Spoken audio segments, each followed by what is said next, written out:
Ya, bismillahirrahmanirrahim. Assalamualaikum warahmatullahi wabarakatuh. Alhamdulillah rabbil alamin. Wassalatu wassalamu ala asyrafil anbiya'i wal mursalin wa ala alihi wa sahbihi mayamin. Allahumma salli ala Muhammad wa ali Muhammad.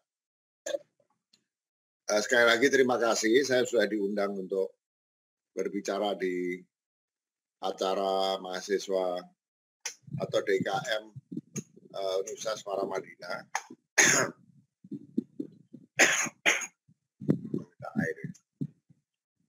Barangkali belum semua tahu bahwa saya dulu sempat ikut sedikit-sedikit di dalam persiapan Universitas Paramadina. Saya juga sempat mengajar agama Islam untuk mahasiswa S1 Universitas Paramadina. Tapi karena waktu itu terlalu jauh, saya tinggal di Cinere, sehingga akhirnya saya nggak bisa melanjutkan mengajar di sana. Tapi pernah juga saya hadir di beberapa acara di sana, mungkin cukup sering, plus sekali mengisi semacam studium general waktu salah satu wisuda di Universitas Paramadina. Ya. Dulu saya juga tentu sangat menghormati, sedikit banyak cukup sering berhubungan dengan almarhum pendiri Paramadina, yaitu Cak Nur Khalis Majid. Sampai sekarang tentu kita semua masih menganggap beliau sebagai guru kita, sebagai sumber inspirasi, dan marilah pada kesempatan ini kita doakan semoga almarhum selalu mendapatkan barokah, rizki tidak terputus dari Allah SWT dalam kedekatannya dengan Allah SWT, insyaallah. Nah, hari ini kita akan bicara tentang Isra Mi'raj yang ulang tahunnya, katakanlah baru kita jalani, kira-kira mungkin berapa ya, kurang dari 2 minggu lalu atau sekitar 2 minggu lalu. Ini memang satu peristiwa yang luar biasa, ya, yang ditandai oleh Allah SWT secara khusus di dalam berbagai atau beberapa ayat Al-Quran khusus tentang Isra Mi'raj ini, dan di situ Allah SWT menggambarkan begitu penting, begitu luhur, begitu mulianya perjalanan Isra dan Mi'raj ini. Ya. Bahkan nanti akan saya tunjukkan bahwa perjalanan Isra Mi'raj ini adalah suatu peristiwa puncak di dalam pengalaman keagamaan Rasulullah, di dalam hubungan antara Rasulullah Shallallahu Alaihi Wasallam dan Allah Subhanahu Wa Taala. Ya, nah, hari ini saya diminta berbicara tentang hubungan antara Isra Mi'raj dan kebangkitan iman serta atau dalam rangka pandemi. Ya, alhamdulillah, mudah-mudahan betul bahwa pandemi ini sudah akan berakhir, akan menjadi endemi. Tapi kita juga berdoa mudah-mudahan pandemi ini bisa menjadi pelajaran yang luar biasa bagi seluruh umat manusia. Ya, bukan begitu ini lewat kemudian dilupakan. Karena kalau itu yang terjadi, maka kita akan mengalami kerugian yang luar biasa besar. Karena setiap musibah, setiap bala atau ibtila, cobaan atau ujian, itu sesungguhnya diturunkan oleh Allah Al-Hakim, yang salah satu sifatnya Al-Hakim, yang maha penuh hikmah, untuk memberikan pelajaran bagi kita. Yaitu hikmah itu.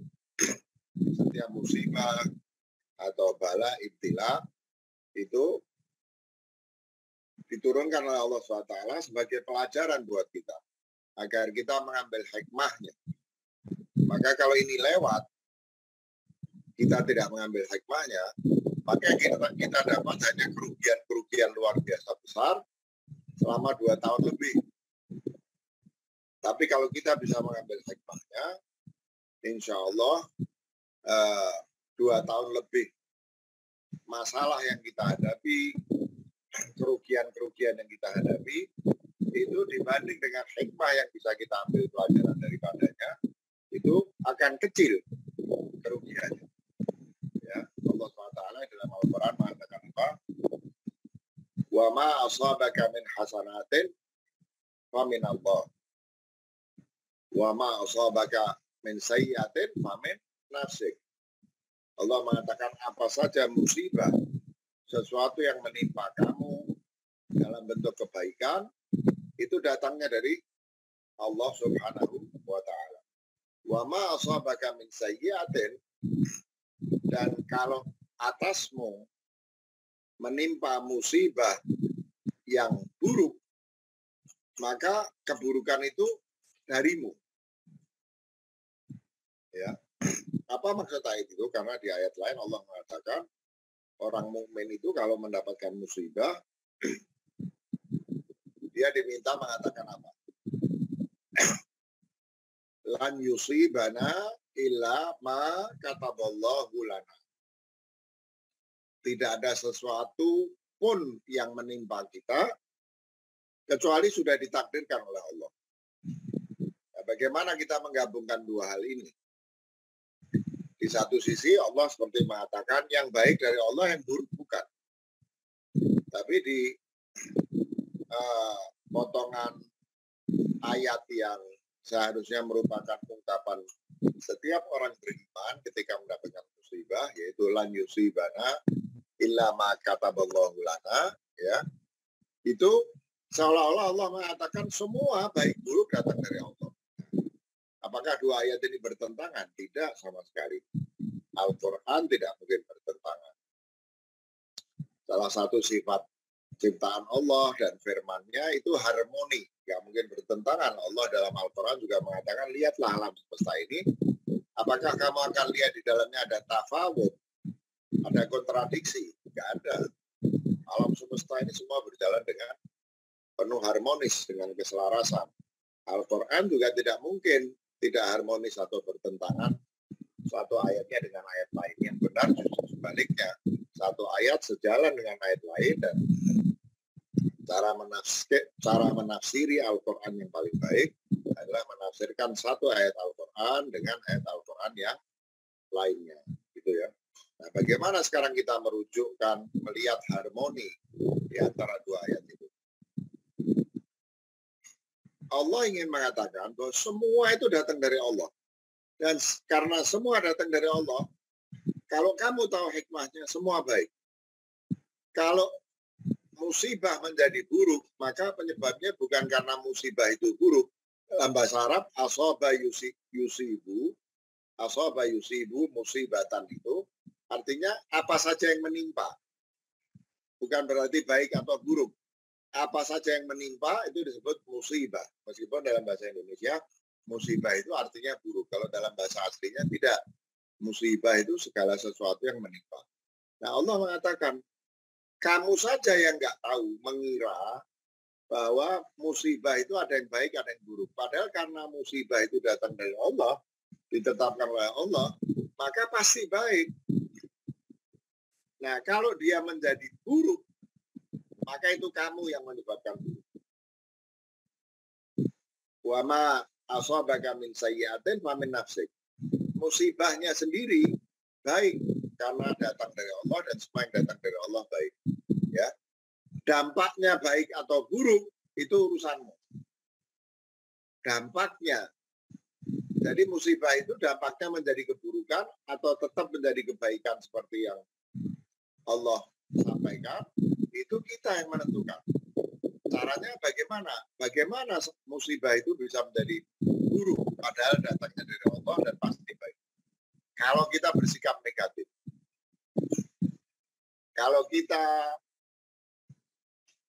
ngomel, tidak ridho, marah, putus asa, maka musibah itu menjadi buruk. Dan itu bukan urusannya Allah, urusan kita yang bersikap negatif. Tapi kalau kita menerima musibah dari Allah dengan ridho, kemudian belajar dari musibah itu, maka jadilah musibah itu seperti sifat aslinya kebaikan yang datang dari Allah.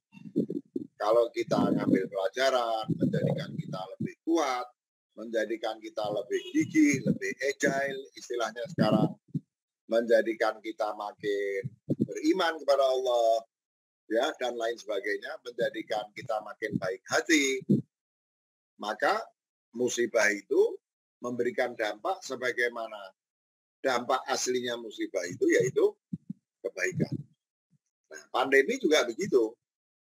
Setelah ini mungkin kita akan hidup normal, mudah-mudahan, insya Allah. Nah, setelah itu tergantung pada kita. Kita ambil pelajaran, kita ingat-ingat sebagai pelajaran, atau kita lupakan. Kalau kita lupakan, pandemi kemarin menjadi musibah yang buruk. Tapi kalau kita ambil pelajaran, maka pandemi kemarin menjadi musibah yang baik. Sebagaimana seharusnya setiap musibah datang dari Allah, dan yang datang dari Allah itu baik.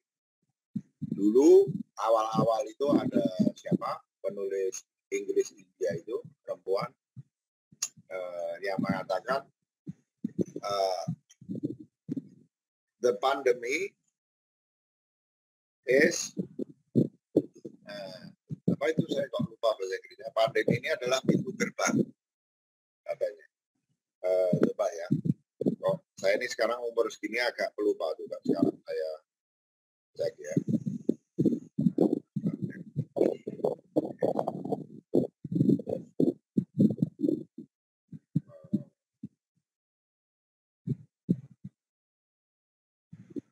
Saya kok bisa lupa ya.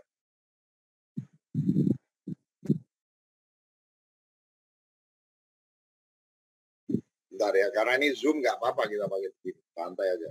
Arundhati Roy, namanya Arundhati Roy, persisnya the pandemic is a portal, ya, semacam portal itu ya. Pandemi ini portal untuk kita meninggalkan zaman lama menuju zaman baru. Itu kalau kita ambil hikmahnya. Kalau tidak kita ambil hikmahnya, ya kita melewati gerbang itu, portal itu, tapi sebelum masuk portal kita begitu, setelah masuk portal kita begitu. Jadi yang tersisa dari pandemi ini apa? Kerugian ekonomi, kerugian psikologis, kematian, orang yang kena long COVID, dan lain sebagainya. Nah, kita tentu tidak mau itu. Kita mau kita masuk portal, ya, portal di kompleks-kompleks itu. Sebelum masuk portal kita A, setelah masuk portal kita menjadi B dan lebih baik, yaitu dengan mengambil hikmah. Misalnya, apa hikmah yang sering disebut-sebut? Memperhatikan lingkungan hidup secara lebih baik. Ketika pandemi sedang puncak-puncaknya, jalanan sepi, apa yang terjadi? Polusi berkurang. Makhluk Allah yang lain yang selama ini tersingkir oleh manusia, yang serakah, membangun perumahan, perkantoran, pabrik-pabrik, habitatnya makhluk Allah yang lain itu dikuasai manusia semua, mereka minggir, ya. Pada saat terjadi pandemi, jalanan sepi, polusi berkurang, mereka mendapatkan habitat lebih baik. Kita tahu bahwa ketika terjadi pandemi dan jalanan sepi, banyak hewan-hewan yang keluar dari persembunyiannya.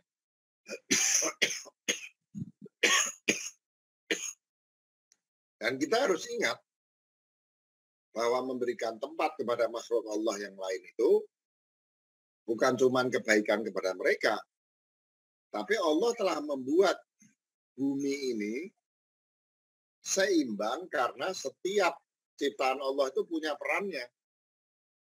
Nah, kalau ciptaan Allah ini perannya dikurangi, disingkirkan, maka keseimbangan itu akan terganggu. Bagaimana misalnya apa? Tanah-tanah terlalu banyak dibuat perumahan. Akibatnya tanah untuk serapan air kurang. Lama-lama bisa terjadi krisis air. Ya.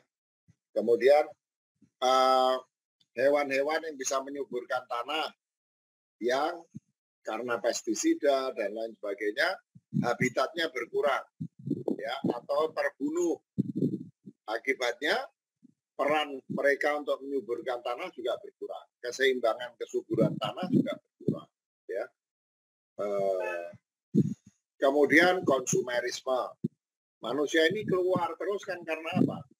Karena gelisah, kepengen cari pelarian, pergi ke mall, kuliner, masih bagus kalau jalan-jalan ke tempat-tempat terbuka yang alamnya masih asri. Tapi kalau hanya kuliner di mall-mall, di tempat-tempat tertutup, ya, itu kan juga menjadi konsumerisme. Konsumerisme tidak bagus untuk ekonomi, ya, yang dieksploitasi secara berlebihan. Tidak bagus juga untuk hubungan antar manusia, karena uang yang harusnya dimiliki manusia, kemudian bukannya disedekahkan misalnya buat orang-orang yang tidak mampu, yang membutuhkan bantuan uluran tangan kita. Jadi uang itu masuknya ke pengusaha-pengusaha besar lagi. Betul bahwa itu akan menggerakkan ekonomi, tapi nanti uang itu seperti kata Al-Quran beredar di antara orang-orang itu juga. Padahal Al-Quran mengatakan apa? Jangan sampai harta itu hanya beredar di sekelompok kecil orang-orang itu saja. Nah, kalau kita tidak konsumeristik, uang sebagian bisa kita boleh juga membuat perusahaan baru yang menyerap tenaga kerja atau melakukan social enterprise, membuat barang-barang yang dibutuhkan oleh orang-orang ekonomi lemah, ya, atau disedekahkan. Itu kan juga baik buat orang lain. Nah, sekarang persoalannya kita mau nggak ambil pelajaran di situ? Kita mau nggak mengurangi keserakahan kita? Kita mau nggak mengembalikan alam ini supaya lebih asri lagi? Jangan pembangunan, ya, progres. Peradaban kita ini peradaban progres. Akibatnya melupakan kelestarian lingkungan hidup. Keserakahan melupakan kebaikan pada orang yang susah. Keserakahan menyebabkan alam semesta terganggu keseimbangannya dan memukul kita sendiri. Nah, kalau kita pergi ke situasi normal pasca pandemi dalam keadaan kita tidak belajar, kita kembali lagi ke masa-masa sebelum pandemi, maka 2 tahun lebih itu hanya kerugian. Jadilah seperti yang dikatakan Allah, wa ma asabaka min sayyi'atin famin nafsik. Maka apa yang menimpamu yang menjadi keburukan meskipun aslinya kebaikan, itu menjadi buruk karena kamu sendiri. Ya. Nah, karena itu penting sekali kita mengambil pelajaran dari sini. Salah satunya adalah mengambil pelajaran dari Isra Mi'raj. Ya. Pelajaran apa yang bisa kita ambil dari Isra Mi'raj adalah bahwa kita perlu untuk kembali mengembangkan yang paling penting, tentu banyak ya, itu mengembangkan kembali spiritualitas yang selama ini sudah tergerus. Ya, orang menjadi kurang spiritual, orang menjadi makin materialistik, ya, orang menjadi makin nafsi-nafsi. Karena spiritualitas itu bukan hanya persoalan hubungan kita sama Allah SWT, bukan sekedar hubungan kita dengan Tuhan, ya. Karena sekarang ini kan ada spiritualitas non agama, masih bagus, masih ada spiritualitas. Tapi seringkali spiritualitas itu dinikmati sendiri untuk ketentraman hati. Katanya anak Jakarta Selatan, which is fine. Ya, nggak apa-apa membina hubungan dengan Allah SWT, kita menikmati sebagai ketentraman hati itu bagus. Tapi spiritualitas tidak boleh berhenti hanya pada menikmati sendiri ketentraman. Kita harus mampu, mau berupaya membantu orang-orang yang susah. Kita ekonominya cukup, terus cari ketentraman sama Tuhan. Nah, orang yang makan aja susah gimana? Sakit nggak bisa beli obat gimana? Ya, itu harus dibantu. Mana bisa dia dapat ketentraman kalau mau ngasih makan anak bayinya aja nggak bisa. Nggak mungkin, meskipun dekat sama Allah, nggak bisa dia tentram. Ya, nah, bisanya kalau dekat sama Allah, Allah membantu dia mengetuk hati orang kaya untuk membantu dia, baru dia tentram. Nah, orang yang punya duit ini perlu mengembangkan spiritualitas, tapi tidak membatasi spiritualitasnya hanya pada untuk ketentraman diri sendiri. Itu bagus, tapi diri sendiri tentram dan Tuhan sudah mengajarkan kepada kita supaya kita kemudian membantu keluarganya Tuhan, sesama kita. Rasulullah mengatakan, siapa yang ingin dicintai yang di langit, hendaknya dia berbuat baik kepada yang di bumi. Allah tidak akan cinta kecuali kepada orang-orang yang cinta kepada makhluknya yang ada di bumi. Ya, Rasulullah mengatakan, ahsanukum anfa'ukum linnas. Kamu di antara kalian itu orang yang terbaik, yang paling bermanfaat untuk orang lain. Katanya Rasulullah Shallallahu Alaihi Wasallam. Dalam hadis lain Rasulullah mengatakan apa? Bahwa makhluk Allah semuanya itu adalah iyalullah, keluarganya Allah. Dan kata Rasulullah, yang paling dicintai oleh Allah adalah yang paling baik kepada keluarganya. Yaitu keluarganya Allah. Siapa? Sesama kita. Ya. Nah, kita harus mengembangkan spiritualitas yang seperti itu. Kita bertakarub kepada Allah, tapi takarub itu menimbulkan keimanan yang mengembangkan cinta di dalam hati kita. Apa kata Al-Quran?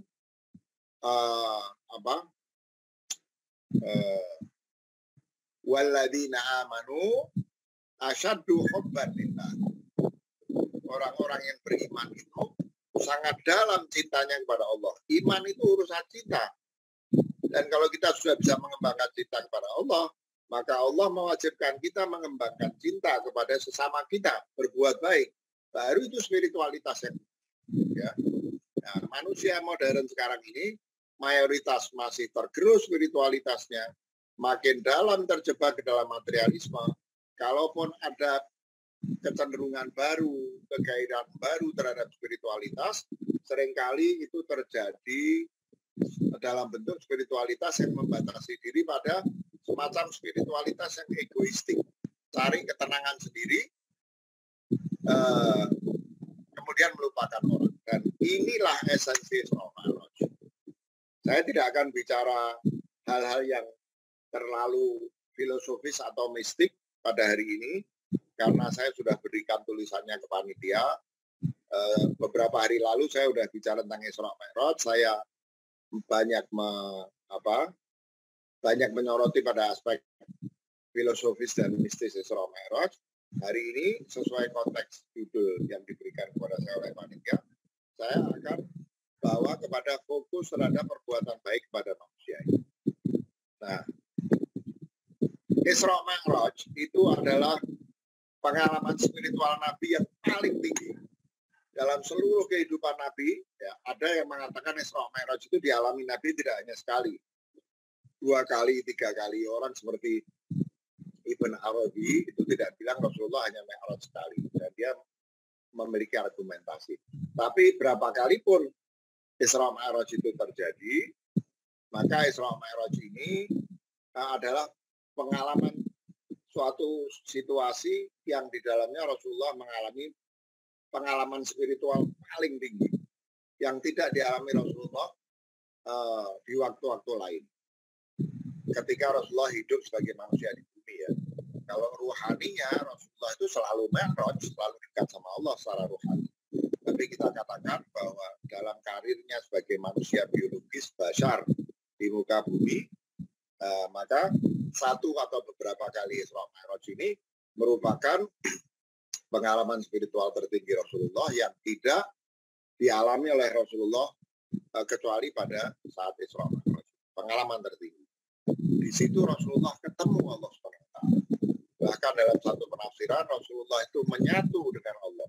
Menyatu itu bukan kemudian Rasulullah jadi Allah, bukan. Menyatu itu tidak akan saya bahas di sini dengan tajallinya Allah. Allah turun. Jadi bukan Allah dalam zat, Allah menurunkan dirinya supaya bisa ketemu sama Rasulullah. Di dalam Al-Quran disebutkan Tsumma dana fatadalla Fakana Qoba Qausaini au adna. Allah turun dan makin mendekat lagi sampai keduanya itu menjadi atau berada di dalam satu keadaan seperti dua busur anak panah. Busur anak panah, satu busur kan setengah lingkaran. Kalau dua busur digabung jadi apa? Lingkaran. Nah, kenapa Allah menyebutkan bahwa posisi Allah dan Nabi Muhammad itu seperti berada dalam lingkaran? Karena kalau garis lurus, itu kita tahu yang jalan berangkat dari mana, berakhir dari mana. Jadi kalau Mi'raj ini garis lurus, yang berangkat Nabi Muhammad tujuannya siapa? Allah, terpisah. Tapi kalau lingkaran, itu kita nggak bisa nunjuk berangkat dari mana sampai di mana. Karena semua sama. Semua titik itu bisa menjadi titik berangkat, bisa menjadi titik tujuan. Jadi Nabi Muhammad dan Allah SWT itu berada di semua titik yang bisa menjadi titik berangkat dan titik tujuan. Jadi Nabi Muhammad menurut Al-Quran, Tsumma dana fatadalla fakana qoba qausaini au adna, itu sudah menyatu. Sekali lagi, bukan dengan demikian Nabi Muhammad jadi Allah. Tidak. Nabi Muhammad itu selamanya hamba. Nabi Muhammad selamanya hamba. Ya.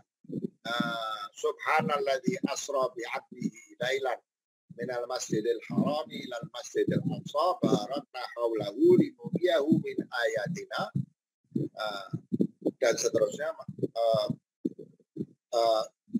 Maha suci Allah untuk menunjukkan sebersatu-bersatunya Nabi dan Allah SWT, itu Allah tetap maha tinggi, tidak bisa dicapai oleh manusia apapun termasuk Rasulullah. Subhanalladzi, maha tinggi Allah. Kemudian Allah tegaskan apa? Asrobi abdihi, memperjalankan hambanya. Ingat, tetap saja Allah, Nabi Muhammad hamba.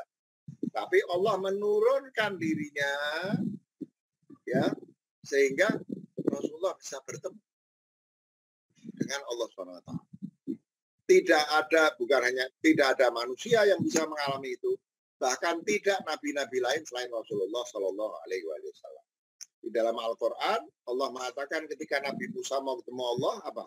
Suruh nyopot sandalnya. Maksudnya suruh membersihkan diri. Copot sandalnya. Sandal itu kan tempat nempelin kotoran. Copot. Kamu nggak bisa ketemu saya dengan kotoran. Rasulullah nggak disuruh apa-apa. Rasulullah sudah sepenuhnya suci. Kemudian ketika Nabi Musa mau ketemu Allah, Allah bilang, ya sudah, kamu lihat gunung itu. Kalau kamu lihat gunung itu tetap di tempatnya, nanti kamu bisa lihat. Apa yang terjadi? Allah bertajalli pada gunung, bukan kepada Nabi Musa. Kepada gunung, gunungnya pecah berantakan, Nabi Musa pingsan. Sementara Nabi Muhammad ketemu Allah SWT, dikatakan dalam ayat lain, maka dabal fuadu maro'a. Hatinya Rasulullah pada tingkat yang tinggi itu tidak mendustakan apa yang dilihatnya. Betul kata Allah SWT, Rasulullah itu melihat Allah, menyatu dengan Allah.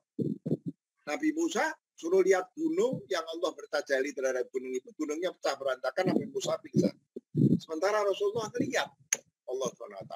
Dalam hadis Rasulullah mengatakan, aku melihat Tuhan Rabbku fi ahsan surah. Aku melihat Rabbku dalam bentuknya yang paling indah, yang kita tidak tahu bentuknya Allah. Dan jadi Rasulullah melihat. Bayangkan tingginya keadaan seperti itu. Begitu puncaknya pengalaman spiritual itu, sehingga diriwayatkan dalam sebuah hadis, meskipun saya nggak yakin hadis ini sahih, tapi ini sebagai ilustrasi yang menarik, sahih atau tidak. Diriwayatkan katanya begitu nikmat, begitu tentramnya Rasulullah, begitu puasnya Rasulullah bertemu dengan Allah. Rasulullah kemudian berkata kepada Allah SWT, ya Allah, boleh enggak saya tinggal di sini aja terus? Nggak usah kamu turunkan ke bumi lagi.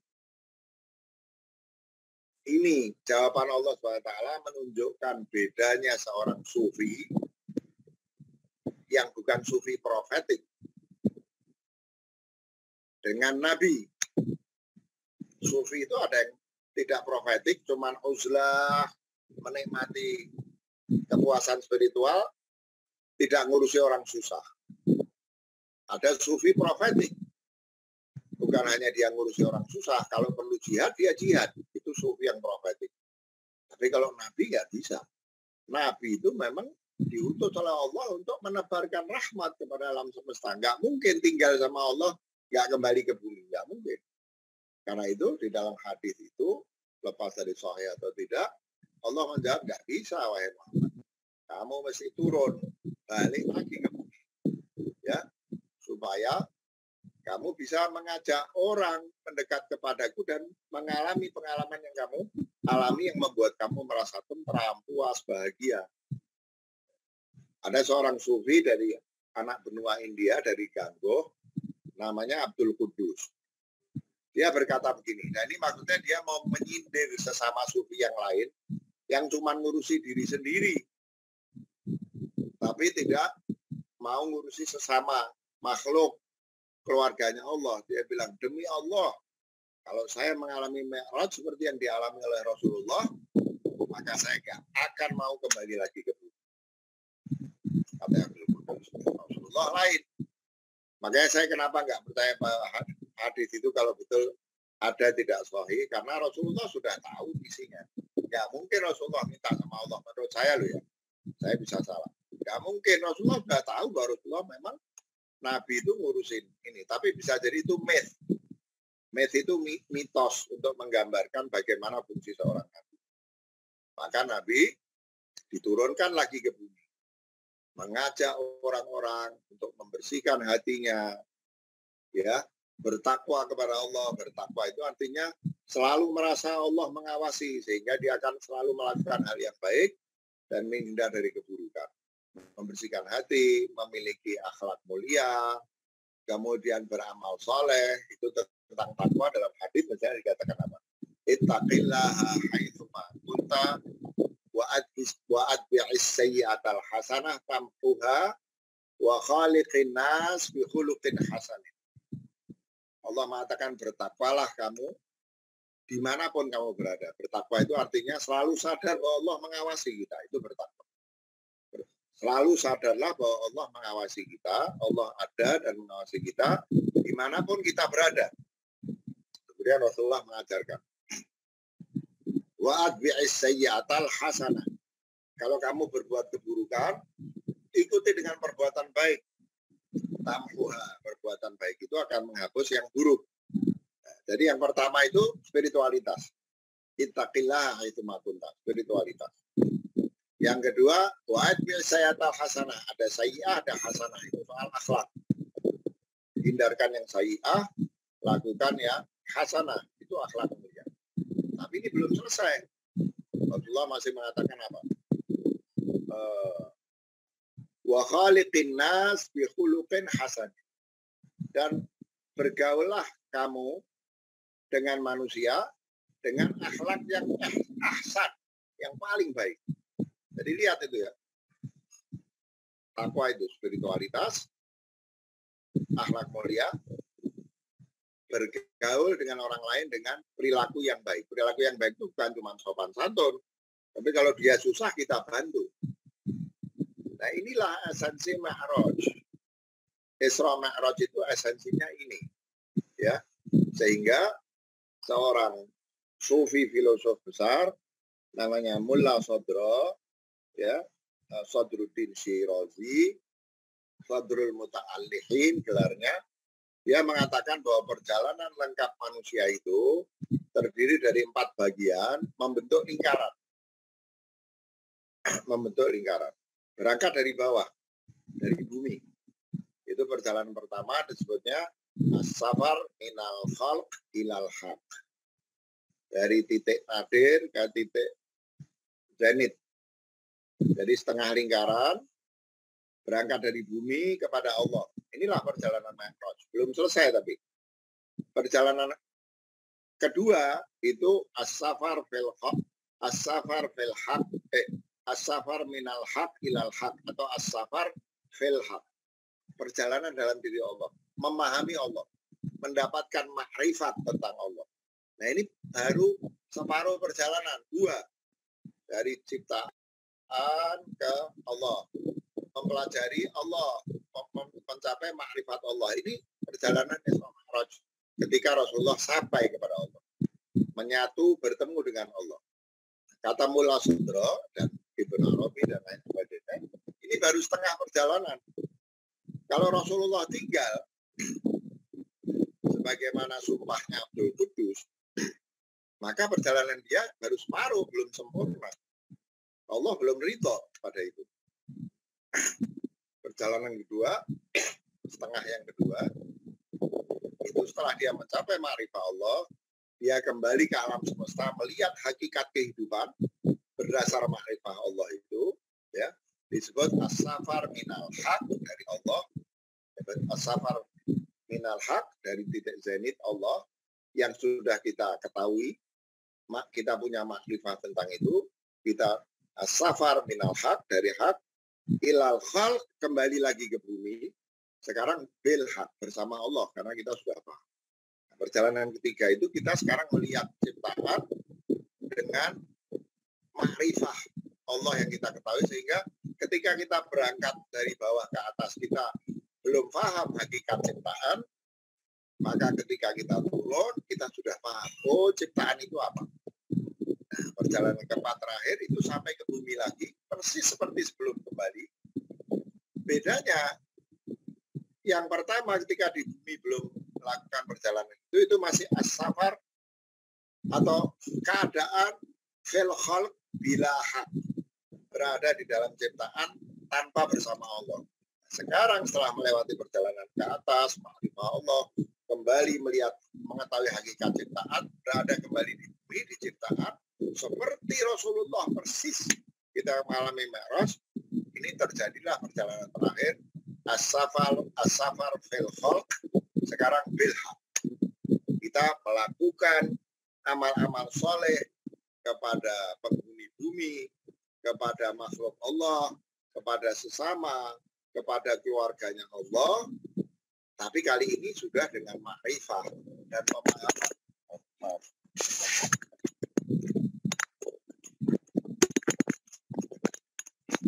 Ya, sebentar. Ini kok dari Bali ini ya.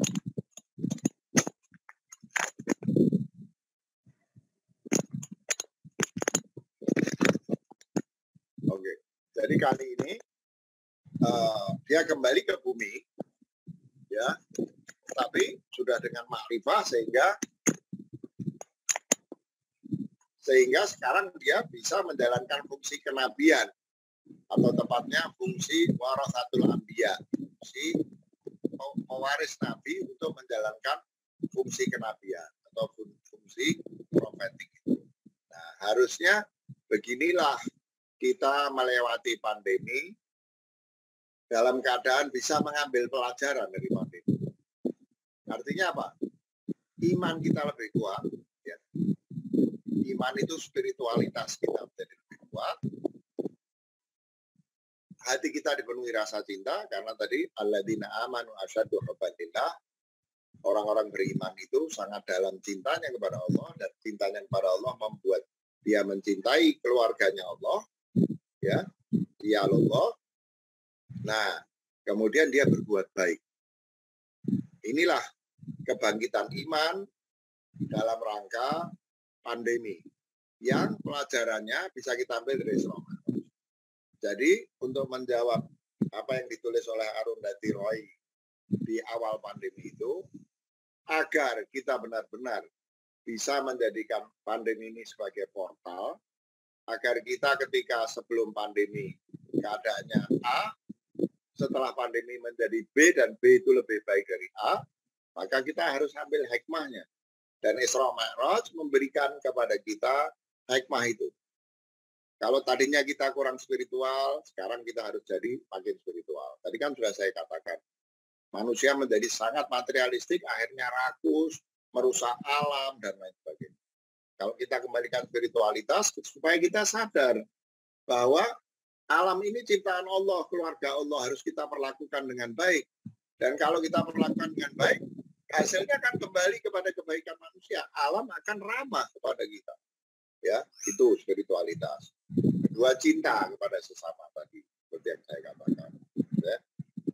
Ketiga, supaya kita mengerem materialisme kita, konsumerisme kita, ya. Keempat, dengan cara mengerem itu, maka kita bisa berbagi kepandaian kita, waktu kita, harta kita, untuk bisa berbuat baik kepada orang-orang yang selama ini kesusahan. Yang ketika pandemi kita ketahui kesusahannya berlipat-lipat. Orang kaya ketika pandemi misalnya, dia bisa berada di rumah, rumahnya besar, halamannya besar, ventilasinya banyak, ada alat-alat hiburan banyak di rumahnya, bisa nonton Netflix, bisa nonton Disney, bisa nonton segala macam. Nah, orang-orang susah ini suruh tinggal di rumah, rumahnya 4x5. Dapur, kamar mandi, kamar tidur kadang nggak ada, ruang tamu, semua cuma di satu kotak. Bayangkan kalau dia harus berada di situ selama berminggu-minggu. Ya, selama berminggu-minggu. Betapa susahnya. Ada sebagian orang bisa lari ke vilanya di gunung. Sendiri di situ, tidak ada resiko terinfeksi, udaranya bersih. Nah, orang-orang susah mau kemana? Ya, barang-barang naik misalnya. Ya, barang-barang naik. Orang kaya mudah. Orang-orang susah itu di PHK dari kantor-kantornya.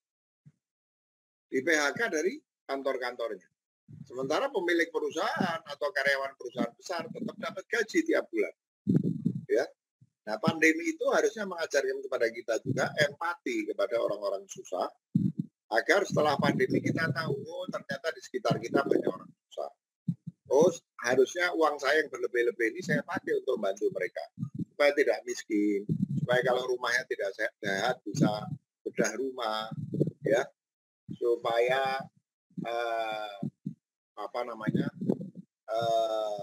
kampungnya lebih sehat, lebih bersih, supaya pendapatannya lebih banyak, sehingga kalau sakit nggak susah kayak sebelumnya. Bagaimana dulu di awal-awal orang susah mau dapat oksigen, orang kaya tinggal beli.